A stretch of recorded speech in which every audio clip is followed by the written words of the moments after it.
guys, welcome to my channel. My name is ReadingBear and I hope you are ready for some more stories. And today, we'll take a look at some new I Don't Work Here Lady content. If you enjoyed my content, please don't forget to subscribe to my channel and post some bear emojis in the comment.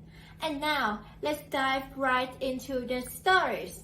The first story is titled Cast to Act as Production Staff Get Treated as Production Staff. Now that my NDA is over, I figured I could finally share a great story that happened last summer while I was working as a supporting actor. I'm still not going to say the name of the TV show, because they're run by a huge media company, but it was a very big, critically acclaimed US TV show. I, 21F at the time, had been working as a supporting actor, basically a glorified extra, for a few years, and last summer I was cast for the new season of this big TV show. I was cast as a European-looking concert staff, music tech, for an episode based around a concert. I was asked to bring outfit choices, so I borrowed a few items of clothing and accessories that were my boyfriend's, as he actually works as a sound engineer, videographer. On the first day of filming, the wardrobe department chose which clothing I should wear, and approved my accessories, etc. They were commenting on how good and realistic I looked, and I told them it was because I was cast to act as the same job my boyfriend actually does, which they found entertaining. A few times during that day I had other supporting actors come up to me asking for direction, and questions about where they should go, and I told them I was only dressed like this for the role, and was a supporting actor like them. They thought it was hilarious, and apologized. Around the third scene we shot on the day I was given my directions again, and had specific instructions on what to carry, who to pretend to talk to and when, etc., normal background stuff. Action was called for the scene, and the cameras were rolling. It was then that I hear a member of the actual production staff hiss at me, "Get out of the shot." I looked confused but continued doing what I was meant to so I didn't cause a retake. I had to pick up some electrical cables, walk through the main actors, and walk out the door with them. I picked up the cables and heard, "Stop it. What are you doing?" This woman was talking in that annoying hissy loud whisper, and everyone could hear.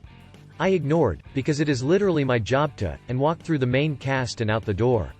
I paused on the other side of the door and waited for, cut. As soon as production called, cut, I walked back to my initial placement to shoot the scene again, only to see this woman running towards me.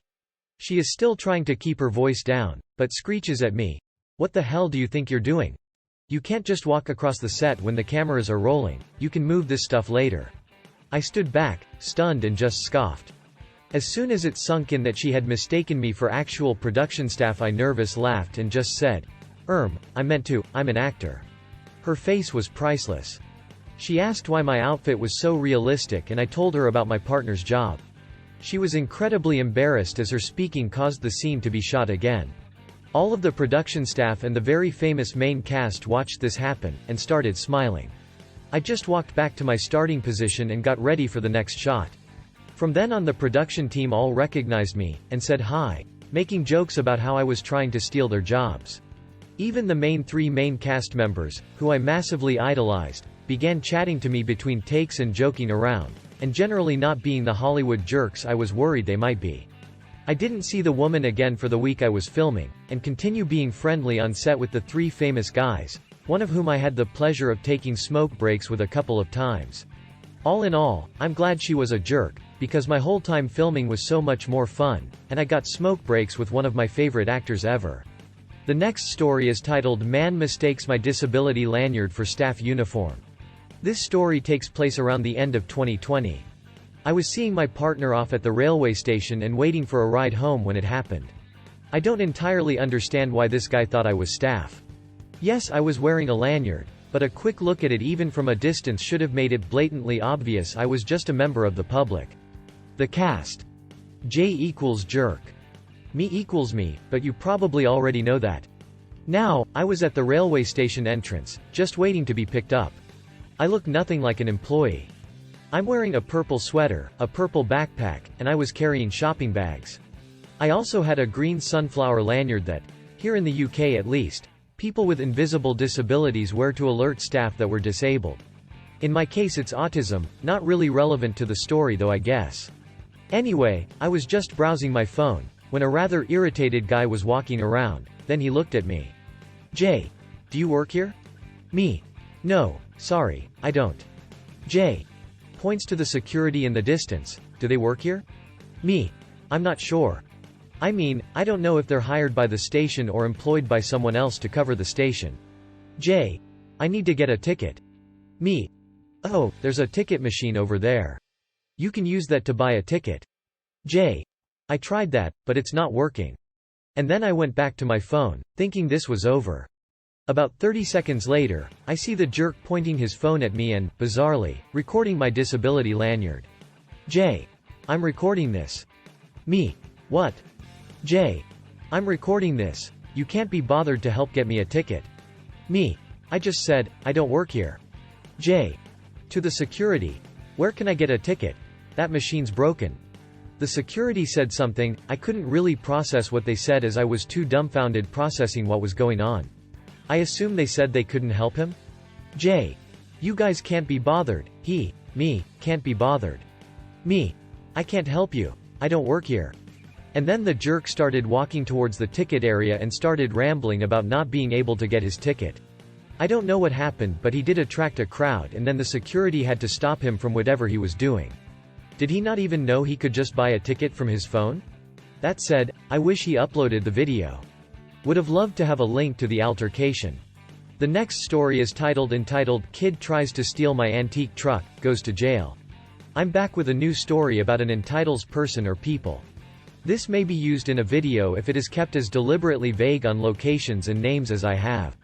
Obligatory, my sentencing structure and punctuation are not the best, so if you must roast me for it, use all appropriate spices. Not on mobile, and this happened just a few hours ago, so wanted to tell everyone what happened before my memory loses elements of it. I have recently come into the possession of a 1947 International pickup truck, a monster of a 4WD that looks fantastic now that I've cleaned it up and changed the fluids, even has the original Black Diamond inline 6-cylinder engine. Not bad for a barn find. Gorgeous old truck and very desirable as I have come to find out. Now that it's all legal, I have begun driving it regularly and often find myself getting waved and honked at and even asked to pull over a couple times so someone could have a look at it. I'm constantly getting offers for it as well. It's not for sale, never will be. It's my most treasured possession already, and I plan at showing it off at different truck rallies and get-together. This incident took place at a local gas station convenience store. It had started off pretty much a normal day. I've gotten used to the honks and staring already. Nothing unusual when you own an unusual vehicle to me. I pulled into a local 7-Eleven to get gas and a snack. Hadn't had breakfast yet that day and went in, got myself a breakfast burrito and paid for gas, and when I stepped out and made my way back to my truck, I found some teenager sitting behind the wheel of my truck looking as if he was trying to drive it. I yelled before I got to my truck for the kid to get out. It's not his truck. When I got to it, he still hadn't moved and said, "This truck is so cool, wanna sell it?" "It's not for sale, kid. Now get out before I yank you out of it." "But everything is for sale and I want it."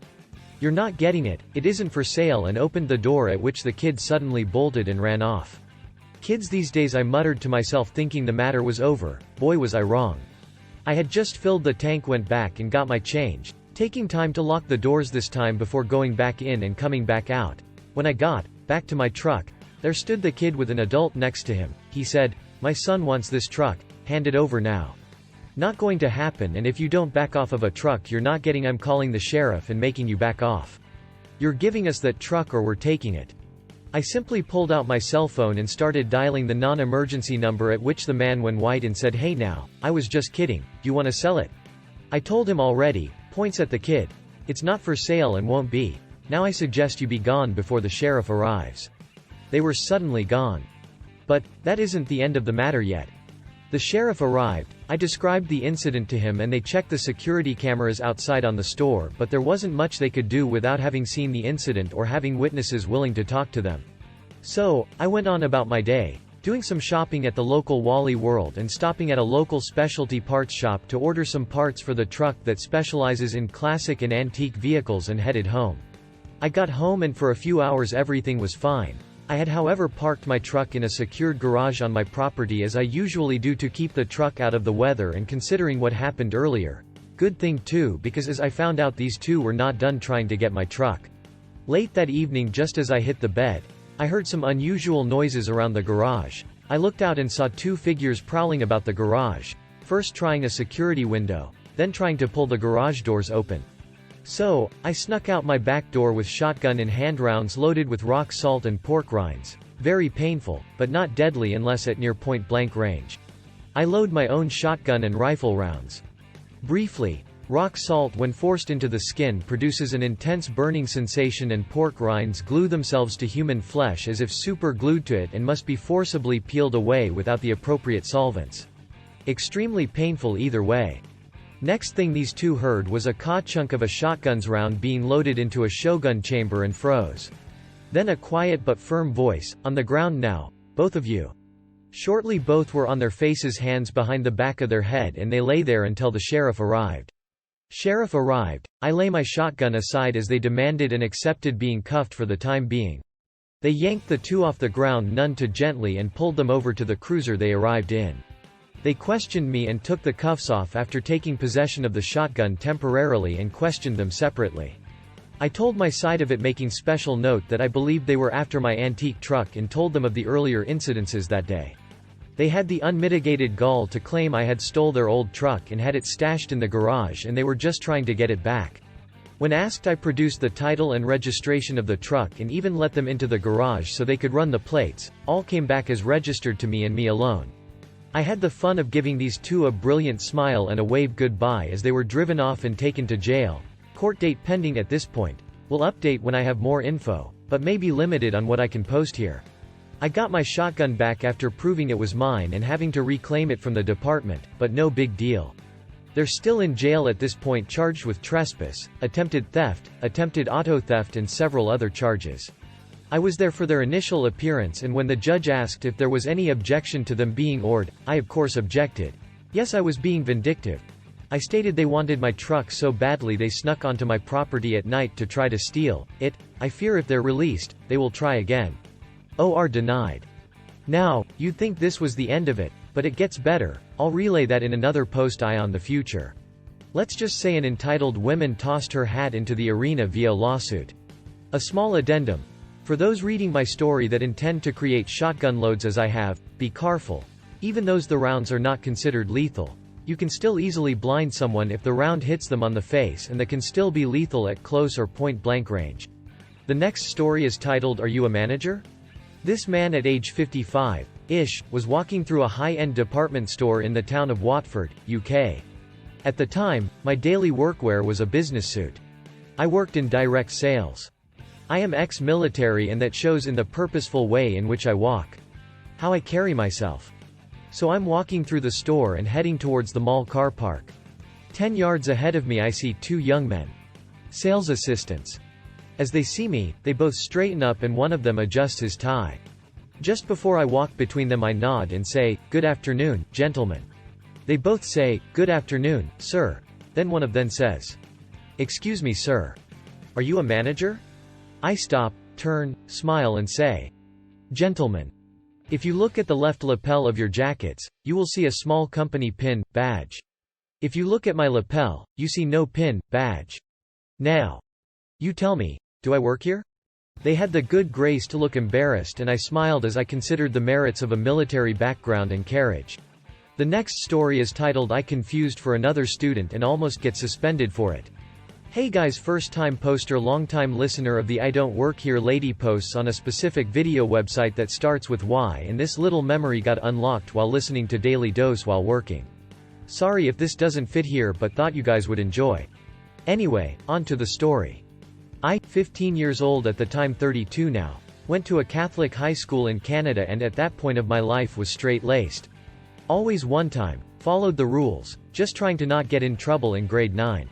One day I go down to the principal's office as I wanted to see if I can have my MP3 player during my lunch period, mid-2000s, and was still very naive.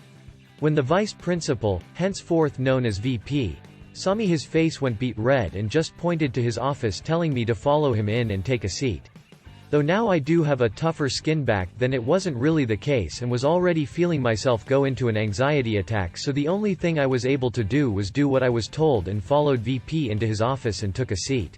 What happened after was perhaps one of the most vicious grilling I have ever received in my life, going on about missing school and how they found me in the smoke pit. I didn't even smoke. and how I was super close to being suspended, etc. etc. After around 10 minutes of this, VP finally relented long enough for me, who was on the verge of tears, to stammer out, I just wanted to listen to music. After a few silent seconds, the VP turned his face toward his monitor that was facing away from me and started typing away for a little while. After another brief pause of him looking at me and back at the screen, and turned the screen around to reveal other kid's face who looked super like me, asking, "Is this you?" After answering in the negative and giving my name, his face goes ghost white after realizing what he had just done. After many apologies from the VP and after a few minutes to recover, I was told I was able to listen to my music during lunch period for the rest of the year if we kept this between us. I know it isn't super interesting, but thought it may get a good laugh. The next story is titled, "Do You Really Want to Do This?" So this was something I never thought would happen, but it did. It's been a while busy with IRL stuff and COVID, so I didn't get much open time around, but this one made me want to laugh, especially since I thought that American Karens don't leave the States. It's after the 2019 Indonesian general election. The tensions are high, riot police are setting up and down in the basement of a shopping mall I frequent too. Because I live nearby, the police and the nearby military police station is setting up a command post. So the minute you enter the mall, you see a lot of cops at all the entrances, especially the metal detectors and X-ray scanners. Some malls in Indonesia put in place X-ray scanners due to the terrorists' attacks, which means it looked more like the airport. Now as a frequent visitor, the guards all know me. The cops not so much, but they follow the security guard's lead. So here I am at my local Starbucks doing some work on my laptop with a cup of tea next to me. You can see that I am busy with the paper piles, the food I just ate, and the tea that was getting cold. So here I was busy typing up some documents when my headset, which I was using to listen to some calming music, was taken away from my head. Luckily I was wearing my cheap backup headset, but that didn't scare me. No, it made me mad. So I stood up and glared at eye level to this obviously Caucasian lady with blonde hair. Let's call her Blonde Menace, BM for short. Here's the convo. BM. Finally. Do you know how long have I been waiting for someone to take my order? Most Starbucks workers wear uniforms with green aprons. I was wearing Marpat pants, a bright green shirt which has the words "Been there done that," black shorts, and a belt which has a phone pouch. Obviously I'm not a worker. Me. Lady, this place is self-serving most of the time and the place to put your order is downstairs. As I reply, I snatch my headset back. BM. But I've been waiting here for hours. Me. I don't ducking care, you yank. Because of the yelling, and the Starbucks being located near the main lobby to the mall, a couple of security guards came up. These two guards knew me. Both has been in this job for 1 year. Guard 1. Sir, is there a problem?